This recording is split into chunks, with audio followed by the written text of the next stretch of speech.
Bonjour à tous, alors aujourd'hui je vais vous parler d'un film d'animation que je suis allée voir hier. Il s'intitule Tous en scène, il est sorti le 25 janvier 2017. Premièrement, je ne suis pas fan en fait des films d'animation parce que je suis restée branchée sur les dessins animés tout court en fait.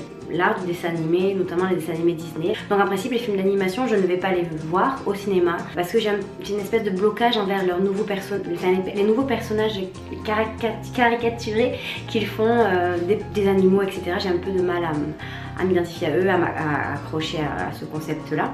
Je suis allée quand même voir ce film d'animation parce que le sujet tournant autour de la musique, de la chanson me parlait beaucoup.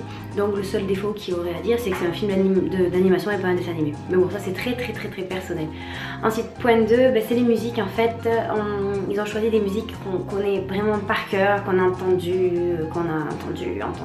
sur les radios, à la télévision, etc. Donc il peut y avoir une espèce d'overdose.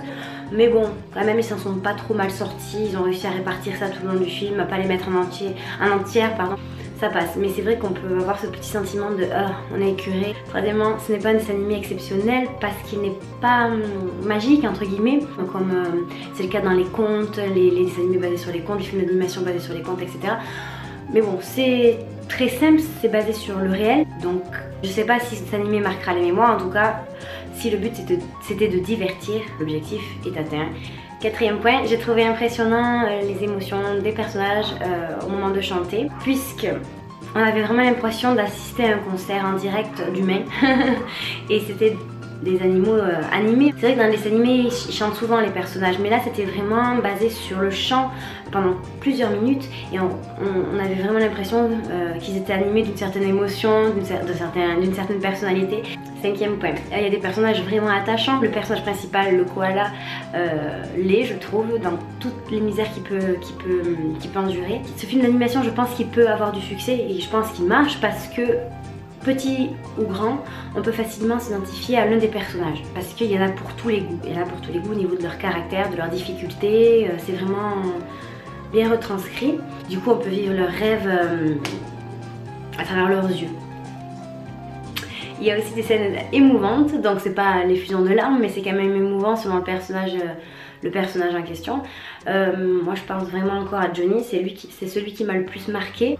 Hop, 8e point, donc il y en a beaucoup, j'ai vu sur le net qui critiquent le doublage du koala, donc en fait le personnage principal de cette histoire, doublé par Patrick Bruel en français. Comment critiquer en fait? Moi je suis peut-être pas très objective parce que j'aime beaucoup Patrick Bruel en tant que chanteur et en tant que comédien, mais moi au contraire c'est le petit plus qui m'a fait craquer en fait, qui a rendu ce koala très attachant et je trouvais qu'en voix off ça allait bien parce qu'il a une espèce de légèreté, de sérieux et ça se retrouve dans sa voix. Mais là ça se prête bien parce que c'est quand même léger, c'est un film d'animation pour les enfants en priorité et du coup non je suis pas d'accord, arrête de critiquer Patrick Bruel.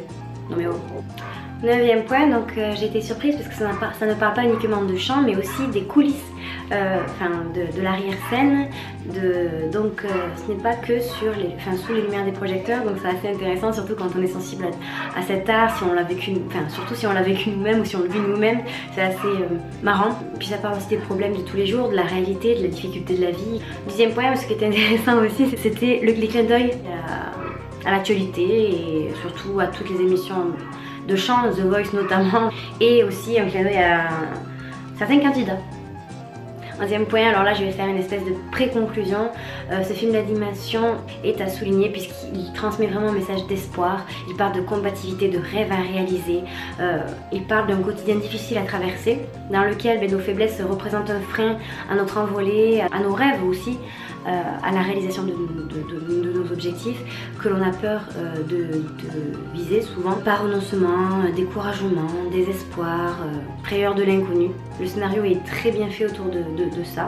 Le scénario en fait il est simple, il suit une idée directrice mais il est surprenant parce qu'on ne sait pas trop où l'histoire va mener.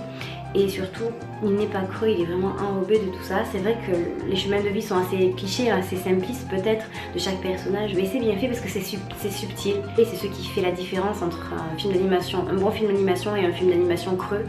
En conclusion, c'est un film d'animation à voir avec toute la famille, ça fera rire les enfants, ça fera sourire les plus grands et ça fera plaisir surtout à tous ceux qui aiment l'univers de la chanson, de la musique. Donc il faut pas s'en priver, il faut y aller, c'est vraiment léger. Il n'est pas trop tard, il est encore dans les salles si vous voulez aller passer un bon moment moment de divertissement, sans vous prendre la tête.